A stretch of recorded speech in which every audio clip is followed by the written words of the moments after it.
Sa aton nga komunidad may mga isyu kita nga kinahanglan talakayon. Nagapakita sang kakulang nga impormasyon kag suporta para sa mga kabataan.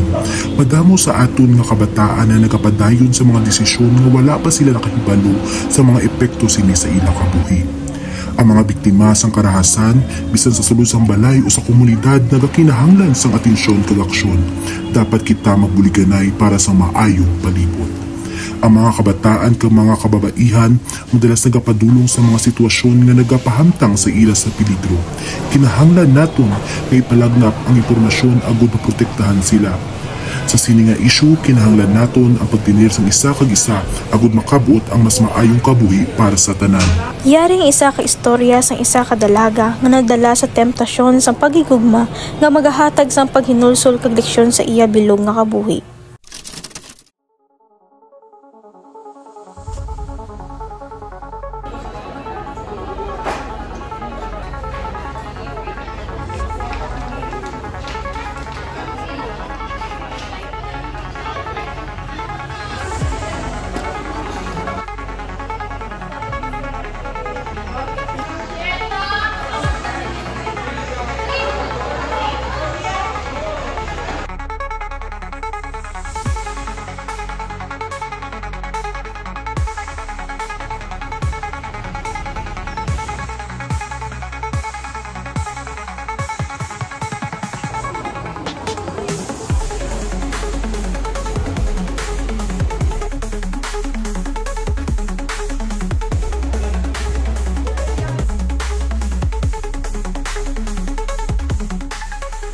Joel, kamusta ka?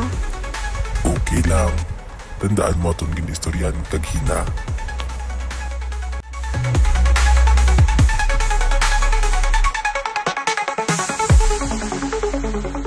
Ay, dali na.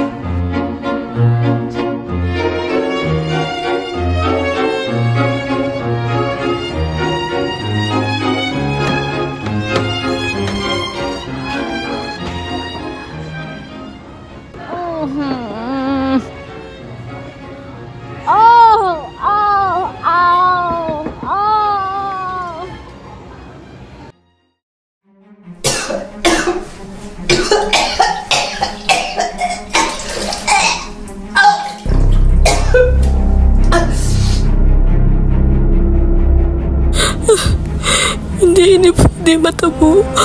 Ano ang akong himuon? Kinahanglan ko inisugid kay Joel. Kaya siya ang amay sang akong ginadala.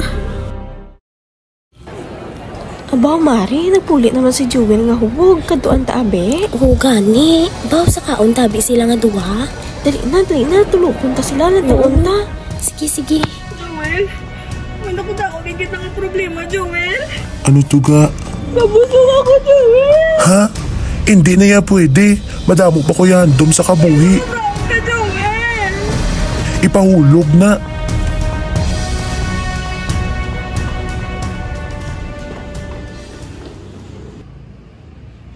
Wala ko kinpati ang hala ni Joel nga ipalaglag ang amon puya. Gilayon, makatapos ang 8 ka bulan, nagdako ang akon tiyan nga dulobo. Pero ang chismis sa akon palibot di hamak. Abaw, dako nang tinain ni Shaira ho. Ay, abaw, lapit na lang saya magbata. Oo, gani.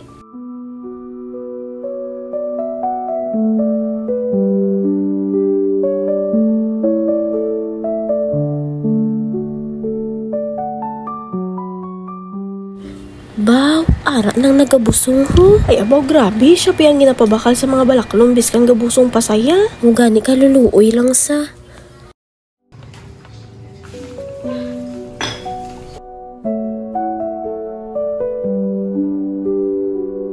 Samtang ako nagapakabudlay kag nagaluto sa pakadlaw-adlaw, ang akon asawa nalulong naman sa barkada kag sa inom. Malagi inisa nga nagapuli nga hubog kag wala sa tama nga huwisyo.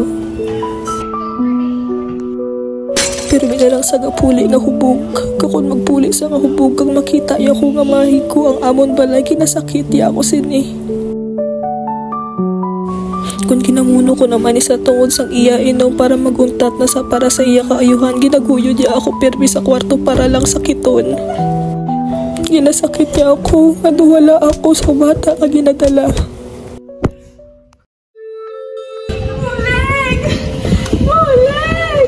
Hala, mabata na sa ho. Ay, abo, di tindog, dik. Tikang lang hinay. Ay, babuligan niyo sa. Ay, abo, mabata ng ginsaya.